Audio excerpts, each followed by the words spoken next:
One day, the family of a mariner Tom, his wife Julia, and two children, Cassie and Ben, set off on a yacht trip in the Caribbean Sea. While Tom and Ben are busy fishing and Cassie is absorbed in her gadgets, Julia goes for a swim. Suddenly, something disturbs her. Julia looks around, but the sea is as calm as ever. However, she feels a distinct sense of dread, as if something large and dangerous is hovering around.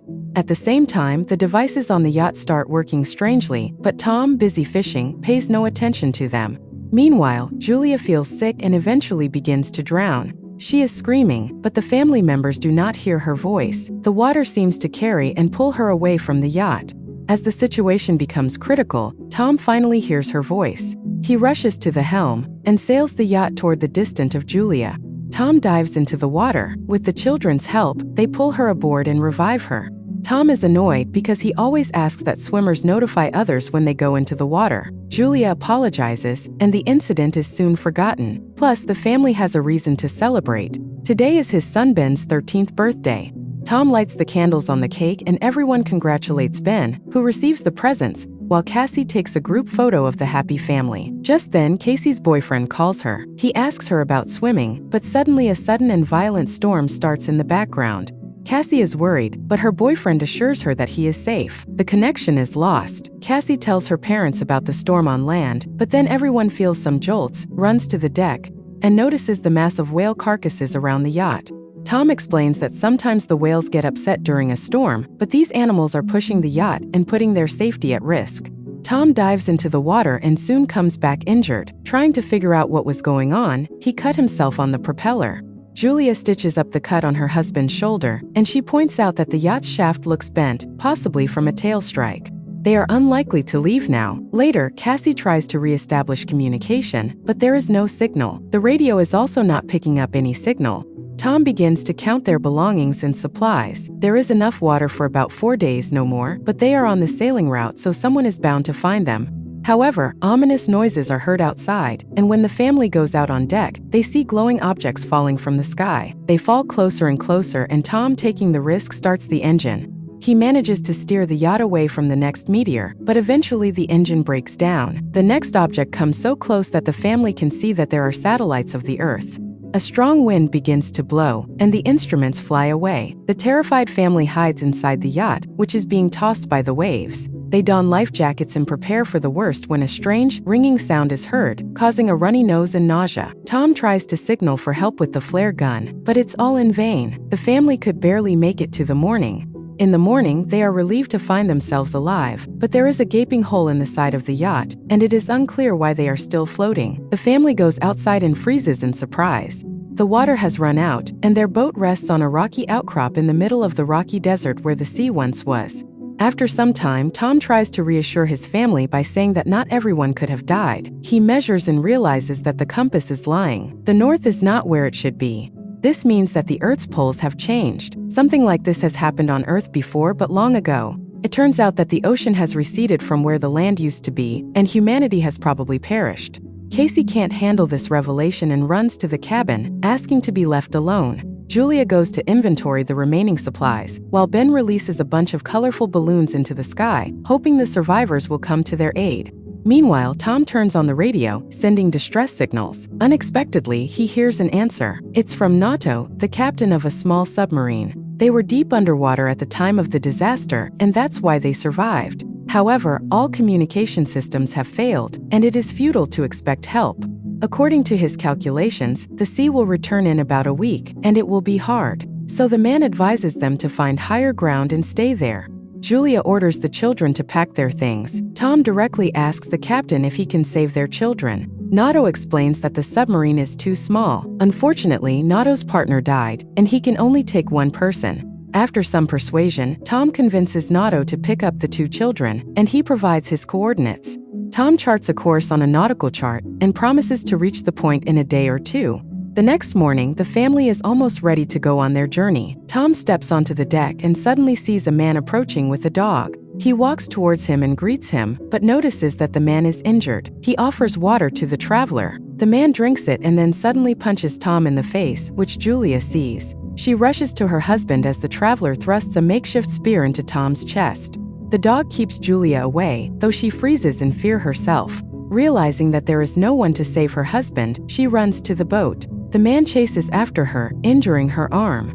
Nevertheless, Julia climbs onto the deck, and the children, hearing her screams, run to her aid. Together, they close the cabin doors.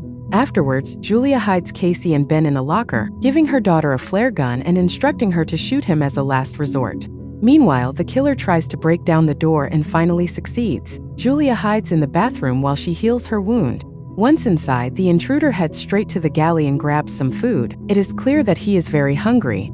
Holding a can of food, the man begins to search the yacht, while Julia arms herself with a kitchen knife. He enters the cabin, but the woman jumps overboard and hides under the boat. The killer peers through the hole but doesn't see her. However, the dog attacks Julia, forcing her to kill him. The man hears the scream, goes outside, and sees the dog's body.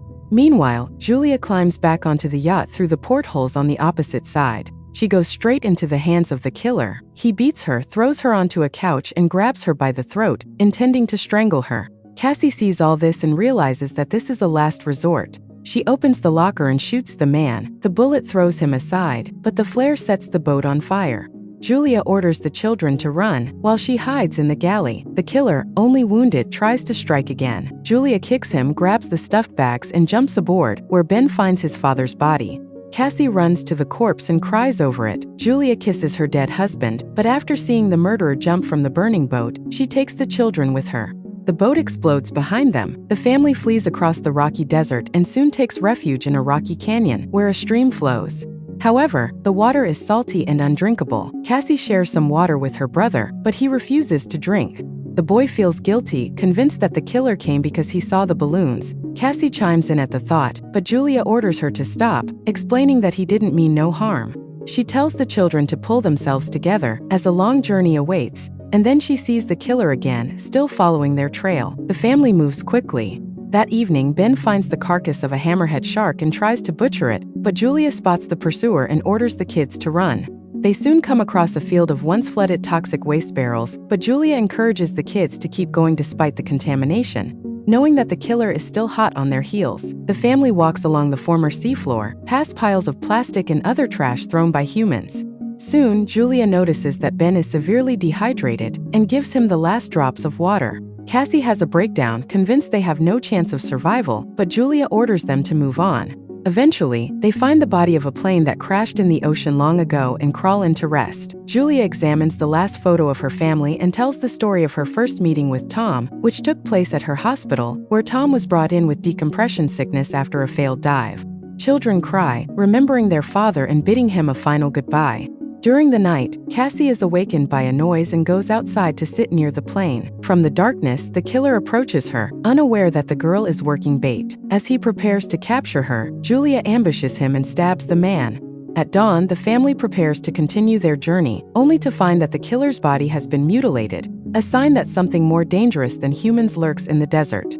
They move on. Julia consults the map when Ben suddenly moves forward. His mother screams for him to stop, but the boy runs to a salt pit and manages to take a few sips. Julia drags him away, but the boy falls ill. Soon they come across some plastic chairs and make a makeshift shelter from the sun, resting inside them. Suddenly, Julia hears strange noises. She steps outside and sees something that prompts her to wake up the children. Sensing the new threat, they start running. Soon, they see a large ship in the distance, surrounded by fallen containers and a few stragglers. Julia calls out to them, but they, seeing thousands of giant crabs, crawl into a container and close the doors, ignoring her pleas for help. The three climb onto a container, though the crabs manage to injure Julia in the leg. Nevertheless, Julia, Casey, and Ben sit on top, watching the crabs enter through a crack in the door, killing everyone inside despite the people's efforts to stop them. Julia ties a scarf around her leg and falls asleep. The next morning, she wakes up alone, nervous, and calls the children. But it turns out that the crabs have moved on, and the kids went down in search of food and weapons. Julia cleans her wound while Ben examines the weapons he found. Searching in containers, they find small amounts of food and water. In the pocket of one of the dead, Julia finds a radio and contacts Nato. He responds by explaining that it was also attacked by deep-sea arthropods. Based on his observations, the ocean will soon return, which has caused this creature to emerge. Julia begs him to save her children, but she is not sure where to go because she has lost the map. Nato lets out a flare. Ben looks in the direction, and the family runs to him. Soon, they spot a yellow submarine in the distance, but it is difficult to reach due to the former seabed area. Cassie disapproves of her mother's talk about saving the children, but Julia refuses to take no for an answer and moves the family forward.